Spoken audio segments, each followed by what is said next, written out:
Jesus is God. Jesus is Lord. Jesus has the victory. We all have a call to greatness, a desire for it. We want to do something good. Now is your time. You could change the world, and the world needs changing, so get busy.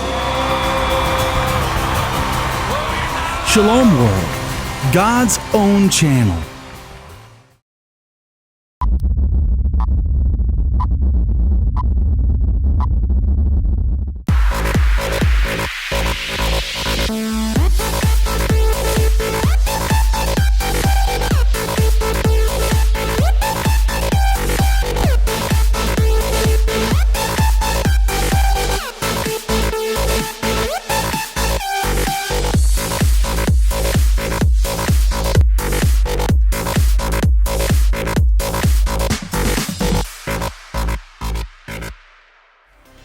I like to talk to a lot of people, but they took me way too seriously. This is a lot of people. You matter, I matter. It's the hardest thing in theology to believe. That whole marriage and family experience is less often chosen and less often persisted in. In 24 hours, I can begin to hate even the best of men. I can give to others much more than their outward necessities.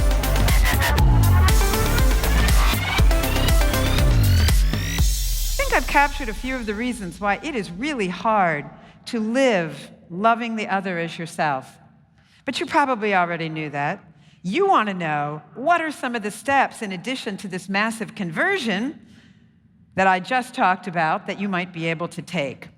I don't have any magic bullets, obviously, but having lived a lot longer than you by now, and turning this matter over in my mind really since I was a kid, first exposed to the gospel imperative of the option for the other, and having lived out now for quite a while my vocations as wife, mother, professor, communicator, while trying and failing to live for the other. I call it falling off the other wagon when I get to be a real witch with a B, and I have fallen off that wagon many times.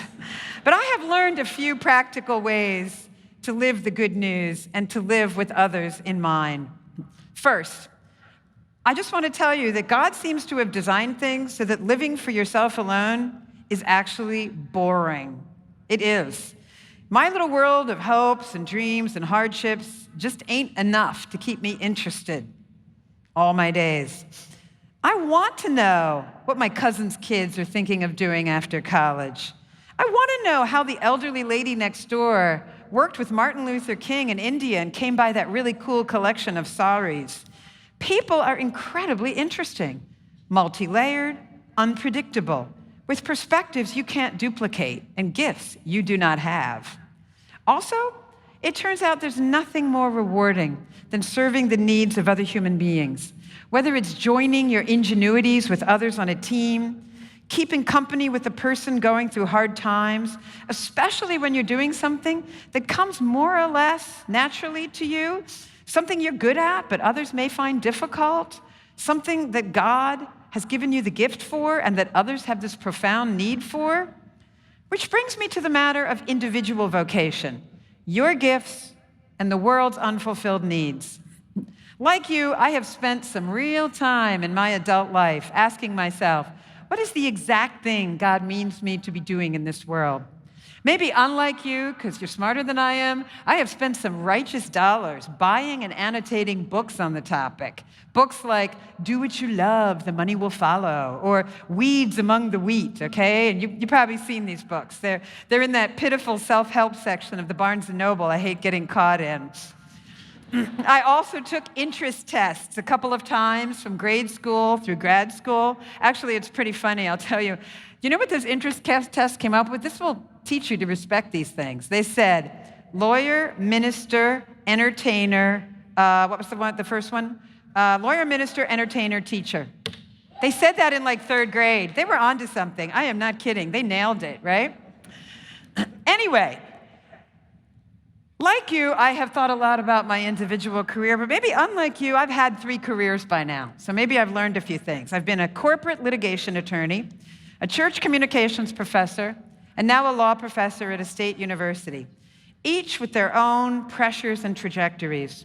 Throughout, whether thinking of my vocation, trying to live it, I learned there's some crazy good advantages of living with a service mentality, especially as contrasted with what Pope Francis is calling careerism or ego-driven work, right? There's really advantages to it. I don't always do it right, but I'm totally down with the fact that it's a better way to go. What were some of these practical advantages I learned? Well, first, you can really avoid chasing the almighty dollar if you enter a career with a service mentality. Trust me, if you start down the path of money as your goal, you are never done. You are never satisfied. There's always someone right next to you with newer, cooler stuff. And it really seems to you that the fun they seem to be having is due to their newer, cooler stuff, okay? But if you avoid this path, you have just put a whole bunch of preoccupations off your plate. And it helps when, if you're making more money than you actually need to live on, you don't live up to that income. So when a position comes along that is vocationally authentic, but it doesn't pay so much, you can live on that too. I took a 70% pay cut between my first job and my second job. I took a 50% pay cut between my second job and my third job because I was chasing cool jobs, things that I seemed vocationally called to. It's really freeing, especially in an uncertain economy. You take jobs you should take. Besides, can I just tell you that living with secondhand stuff is way fun? It is a creative and sustainable way to go, and you never have to worry about your stuff then. I mean, all the furniture in my house is probably worth less than a couple $1,000, right? And I've got lots of bedrooms with kids and a rec room downstairs. When you've got $50 chairs, they do not keep you up at night. When you have a $20, I have my truck, my big aqua truck, it's 20 years old. It is so covered with green electrical tape, people are afraid to get near me. On the road or in parking lots, right? They're like, that lady is crazy, and her truck is disgusting, right? I don't worry about that thing. I'm like, yeah, come here, see if I care if you hit me, right? You know? I feel the same way about my furniture. I feel the same way about my clothes. Nothing can't be replaced with a trip to some secondhand store in a neighborhood. It is really freeing. I never feel that even if I lost almost everything, there's some sentimental things there. If I lost almost everything, then it'd be okay, right? Because it's not about the money. Second, I think you'll have no trouble working hard at the human service to which you're called. Not only because people are dependent on you, but because that call rests upon some gift God has given you. So you will be facilitated in your work, even if not guaranteed that it will always turn out. Third, in your work life, I think you'll find that you have more courage to do the work that needs doing when the whole thing is not about you, but for others. You're less constrained by your consciousness of your own limits and deficiencies and selfish motivation. The person who's acting just for themselves at a job feels these painfully at some level. And on the rejection of a request or the failure of a plan, they might not feel so empowered to try again. After all, it's just for them. But when you're acting for others, when you are in your vocational groove, you'll find you have more courage because you are empowered by being entrusted with others' welfare. You will learn that unnecessary self-deprecation, too. No, I could never do that. Oh, I could never accomplish that. Oh, that's beyond me. That goes out the window. False humility, you don't have time for that when you're on a mission. I remember I wanted to promote a particular project for women, and I wanted to call this archbishop working at an international level, and I was sitting at my dinner table musing out loud, and I said, how am I going to get this archbishop to give me an appointment? What am I going to say? And my youngest son goes, how about saying, hi, Archbishop so-and-so, this is Helen Alvare, I need to meet with you. And I was like, oh, maybe that would work, you know? and I did, and it worked, you know? It's like, okay, so false humility, like I've never done anything for the church, and he would have no idea who I was from Adam, actually wasn't necessary there. I had something I needed doing, and I called and said, hey, could you just meet with me, because I think I have a good idea. Fourth, when you decide that your life will be service, you will not likely have trouble by trying to insert yourself in an overcrowded field, looking desperately for a place. What a shock.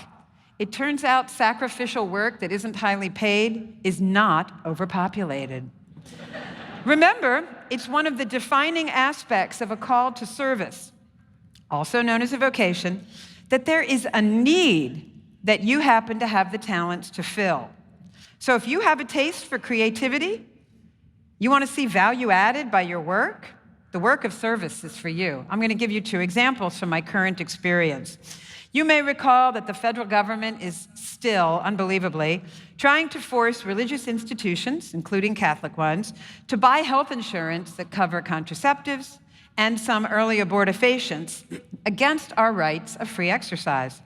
They're doing it in the name of women's freedom. In fact, if you look at the government's briefs in the Supreme Court and the lower courts on this, they say that without free contraception, women will never, on a social level, have equal opportunities with men. I mean, don't even get me started on the data on this, that since the government has been pumping billions of dollars of free contraception into the population at large, their social project has failed. We actually have more unintended pregnancies, more abortions, more out-of-wedlock births, since the government started, from 5% to 40%. Okay, I warned you not to let me get started. Let me stop there. Anyway, the government is doing this in the name of women's freedom, but it's a lie.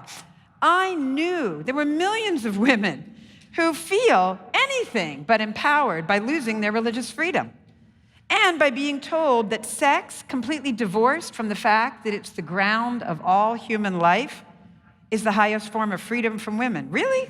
Is this what the government is saying? So I started an open letter describing the convictions that women care for religious freedom, and women do not think that uncommitted sex combined with contraception is the beginning and the end of their freedom. My friend Kim Daniels and I sent it to 30 women, and by the end of the weekend, we had like 3,700 women who kept sending it to one another, 12,000 at the end of the week, 40,000 at the end of a couple of months. It was amazing. There was a grassroots market for this idea. So now we've databased these women. Women continue to sign on. Please sign on. It's womenspeakforthemselves.com. Women speak for themselves. So what do? I send them information and other stuff they can use locally so that they can talk to their press, their politicians, their friends about a truthful vision of women's freedom. The field of so-called feminist organization telling women that uncommitted sex is power, wow, that's a crowded field. But the work of empowering women to tell the truth about women, not such a crowded field, okay? A second example, you've undoubtedly read, it's everywhere in the papers now, that less privileged Americans are retreating from marriage, and they're suffering from this, more cohabitation, non-marital birth at stunning levels. 50% of women with less than a high school education, 50% have out-of-wedlock children, okay? It's crazy, the numbers. You'd be shocked. These numbers are drastically higher than educationally and economically privileged Americans. A woman with a college education, 7 to 10% chance of having a child out of wedlock. Along with one of your actual Focus awardees for the most promising Catholics under 30, Meg McDonald, I'm working on a project that combines personal accompaniment with lower middle income young Americans, living with them where they are, with online stories and encouragement, written often by and for lesser advantaged young men and women, to help them help themselves by reconnecting sex with marriage and kids. It's called IBelieveInLove.com. Please share it with people you know, especially if they're in this situation and need help. Again, advice about living sexually for yourself alone, that is a dime a gigabyte. Help with living the freeing unity of sex, marriage, and kids, that is not an overcrowded field. A fifth advantage of living with a mind of service. A service orientation, when you have a goal to accomplish, has a way of opening your mind to other people's gifts. It blinds you to irrelevant differences between you, and instead, you want to pick the best man or woman for the job on your team. It also makes you more brave to speak more truthfully to the people on your team about their strengths, but also their weaknesses. It mitigates or takes away unhealthy competitiveness with your colleagues and elevates your willingness to empower them. You and the people you're serving, you need strong partners and advocates, not a bickering team fighting who's first. So having told you about these bright possibilities when you lean toward a life of service, how do we get past our fears and inertia? Again, no magic bullets, but I have a few practical helps to offer you in conclusion.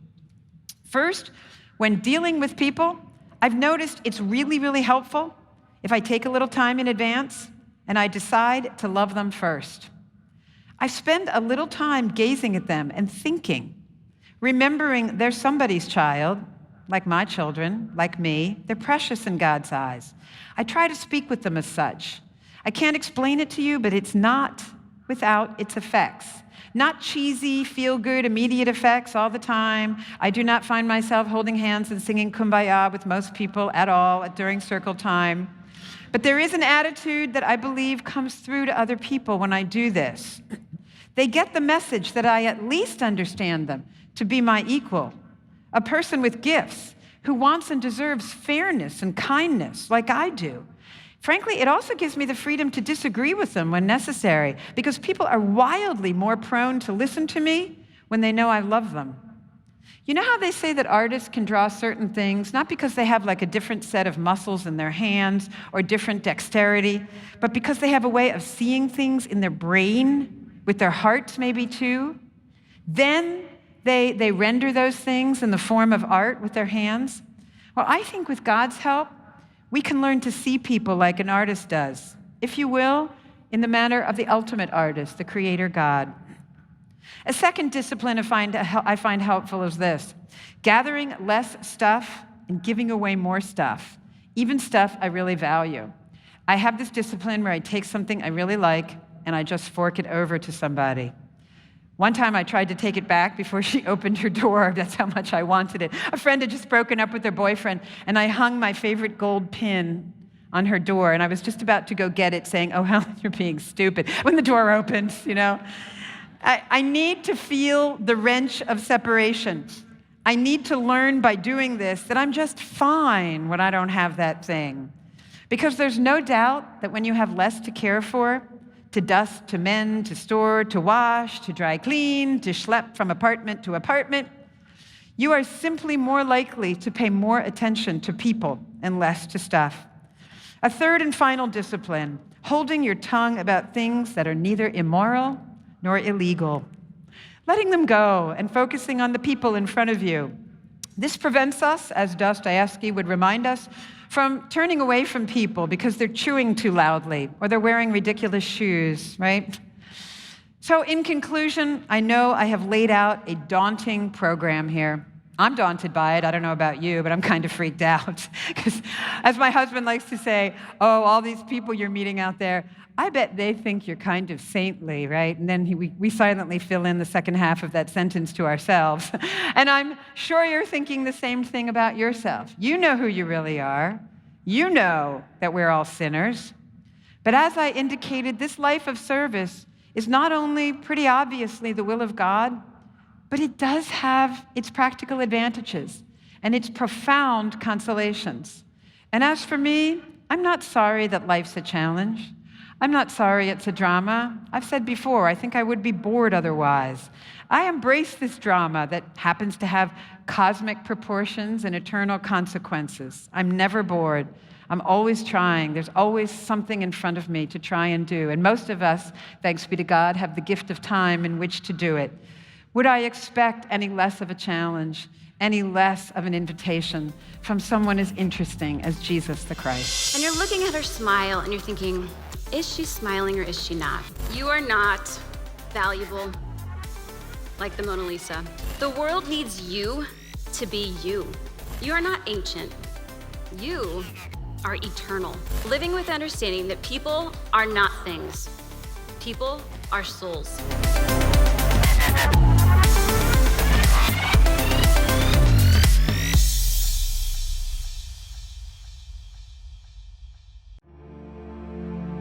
Teach everything he commanded them to teach.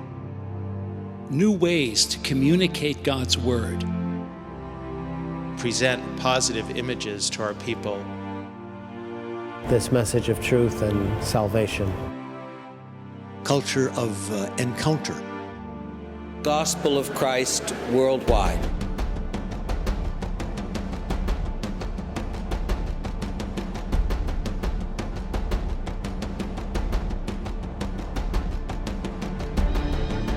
Shalom World TV.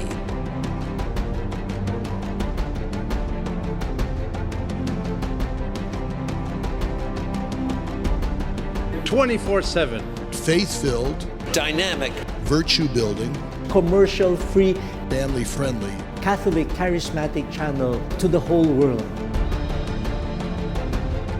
Promote the gift of church teaching. Dedicated for the new evangelization. mentor the young into a deeper embrace of the Catholic faith. Wonderful contributions to the church. People of prayer.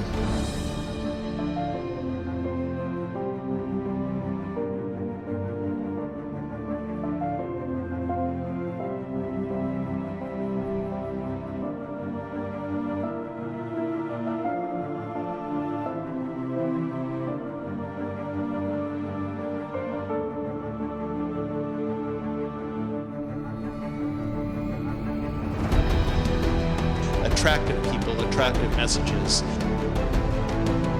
Peace of Christ. Promote the values of life. This is media at its very best.